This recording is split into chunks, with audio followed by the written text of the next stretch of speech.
Halo, assalamualaikum. Apa kabar teman-teman YouTube? Jumpa kembali dengan Edisi plat E. baik. Di video kali ini saya akan mereview singkat sebuah pisau lipat dari merek Len atau Len Knives, yaitu Len 911 ya. Baik, kita ambil dulu pisaunya. Kebetulan saya taruh di dalam tas ini. Jadi ini dia teman-teman, boxnya seperti ini ya, sederhana sekali, cuma bertuliskan Len Tactical Knives, folding knife, dan hanya seperti ini, tactical knife, tidak ada yang lain atau tidak ada yang istimewa. Dan ini nomor modelnya ya, 911 ya, atau 911. Baik, kita akan langsung buka saja isinya. Jadi ini teman-teman, hanya seperti ini saja isinya ya. Hanya ada pisaunya, plastik, dan semacam silika gel ya, supaya tidak mudah teroksidasi atau tidak mudah berkarat si pisaunya. Oke, kita kesampingkan dulu ini. Jadi ini dia teman-teman, Len 911 atau 911 ya. Jadi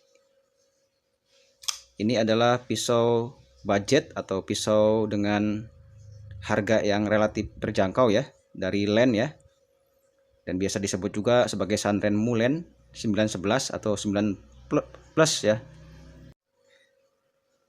Nah, mungkin secara sepintas jika dilihat, ini modelnya menyerupai dengan pisau Chris Rip Sabenza ya. Jadi atau mungkin terinspirasi atau entah meniru atau seperti apa, saya kurang paham. Tapi memang bentuknya mirip sekali dengan Chris Rip Sabenza.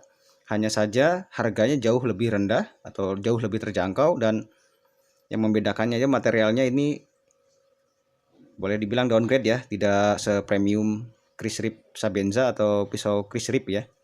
Jadi ini dia seperti ini teman-teman untuk bilahnya. Nah, ini satin finish. Nah, ini di sini bertuliskan Len untuk bilahnya ya. Ini satin finish. Ini openingnya menggunakan thumb stud. Nah, di sisi sebelahnya lagi, di sini bertuliskan modelnya 911. Dan ini untuk model terbaru ya. Ini tidak dicantumkan atau ditulis jenis baja yang dipakai, yaitu Sandvik 12C27. Biasanya di sini ditulis, sedangkan ini tidak ya. Tapi menurut websitenya ini masih menggunakan Sandvik 1227 ya. Jadi stainless ya. Jadi stainless yang boleh dikatakan untuk orang-orang pemula lah. Jadi untuk dipakai harian ya lumayan ya. Biasanya dipakai oleh pisau Mora kalau tidak salah, atau pisau yang lain yang budget rendah atau harganya terjangkau ya. Kira-kira seperti ini. Ini untuk bilahnya. Nah, di atasnya ada sedikit jimping supaya nambah grip ya. Sedangkan untuk handle-nya ini bisa dilihat sendiri, terbuat dari G10. Nah, ini lumayan ngegrip ya untuk G10-nya ya. Nah, seperti ini. Untuk versi lama biasanya ininya diwarnai biru ya, seperti ini ya. Sedangkan yang ini katanya ini versi terbaru, jadi tidak diberi warna biru atau di anoda atau dilapisi warna biru seperti ini. Nah, ini tidak. Nah, ini untuk bagian steel linernya sudah dilubangi, bagus ya. Untuk mengurangi berat. Jadi beratnya tidak terlalu berat ya. Nah, ini untuk jenis locknya, ini ada liner lock. Nah, locknya sekitar 40%. Bisa coba lihat. Nah, seperti ini. Ya, di sini juga diberi semacam jimping atau gerigi supaya lebih enak buka tutupnya seperti ini. Nah, ini jika menggunakan jempol, atau bisa juga menggunakan, coba lagi, jari tengah seperti ini ya. Nah, ini jika seperti ini.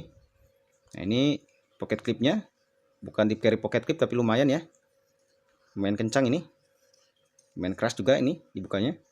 Jadi tidak khawatir kalau jatuh saat ditaruh di saku ya. Ini seperti ini. Kita coba cek. Tidak ada blade play ya. Ke samping, atas bawah juga tidak ada blade play. Kita coba cek juga blade centeringnya ya, bagus bila ada di tengah ya, tidak condong ke kanan atau ke kiri, artinya finishingnya bagus ini pisau. Nah, untuk harga mungkin di luar negeri ini bisa dapat harga sekitar 350.000, sedangkan di marketplace Indonesia tentu saja akan lebih mahal, yaitu bisa sampai 450.000 sampai 500.000 ya. Karena ketika masuk mungkin akan kena pajak dan si seller juga akan mencari untung, kira-kira seperti itu ya teman-teman. Nah, ini sudah juga menggunakan ball bearing, jadi buka tutupnya smooth ya. Ya, seperti ini. Nah, ini. Nah, smooth sekali, bisa dilihat sendiri. Harus hati-hati ya pada saat penutup, jangan sampai jempol Anda ketinggalan di bawah seperti ini. Kalau tidak dihalangi kuku mungkin akan terluka seperti itu ya. Ini sudah menggunakan ball bearing. Nah, ini bajanya Sunpeak 12C27. Hanya saja untuk versi terbaru ini tidak ditulis atau tidak dicantumkan seperti ini ya. Dan untuk tekstur G10-nya atau handle-nya juga lumayan ngegrip, ini enak digenggam ya, handle-nya juga. Nah, ini jika dipegang seperti ini atau dipegang reverse grip seperti ini juga mantap ya, seperti ini ya. Kita coba buka pakai tangan kiri. Nah, ini. Nah, ya bisa. Jadi untuk yang tangannya kidal masih bisa buka tutup dengan mudah ya. Masih bisa tangan satu seperti ini. Hanya saja untuk penutupnya harus sedikit hati-hati karena agak repot. Kita coba press opening.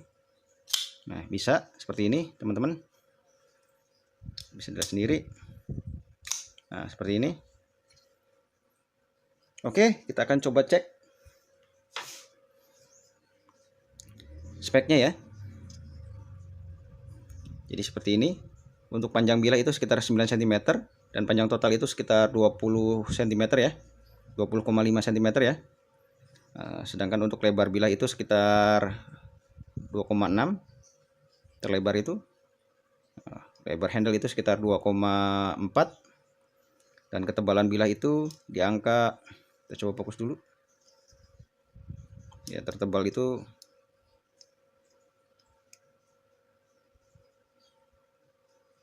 coba fokus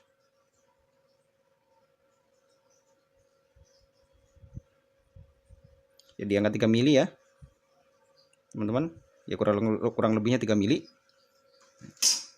Oke, kita juga akan coba cek ketajamannya.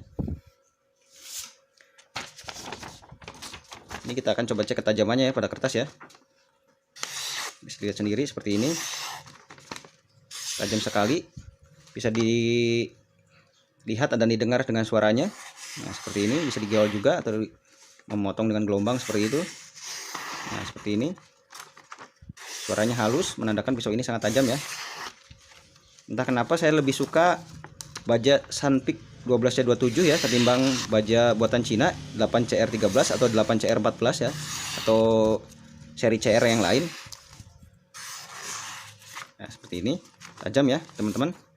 Jadi duit 450.000 kalau atau 500.000 worth it ya untuk membeli pisau lipat ini, karena ketajamannya seperti itu. Bisa dilihat sendiri teman-teman. Nah, sudah menggunakan ball bearing juga, jadi buka tutupnya smooth ya. Nah, kira-kira seperti ini jika menggunakan jempol. Kita coba menggunakan telunjuk, apa bisa? Ya, bisa menggunakan telunjuk. Kita coba pakai jari tengah. Ya, kira-kira seperti itu ya.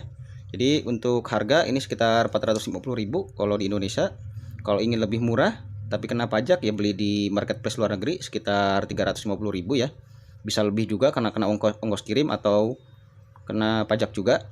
Kira-kira seperti itu ya teman-teman. Jadi pisau lipat ini adalah peruntukannya untuk kolektor atau pengguna pisau lipat untuk kegiatan outdoor yang ingin sedikit naik tingkat ya. Yang biasa pakai Takiro atau pakai Eiger atau pakai Knifer atau pakai merek-merek yang ya di bawah 100.000. Kalau ingin naik tingkat, setingkat lebih naik atau 2 tingkat lebih naik ya, saya sarankan membeli pisau lipat ini ya.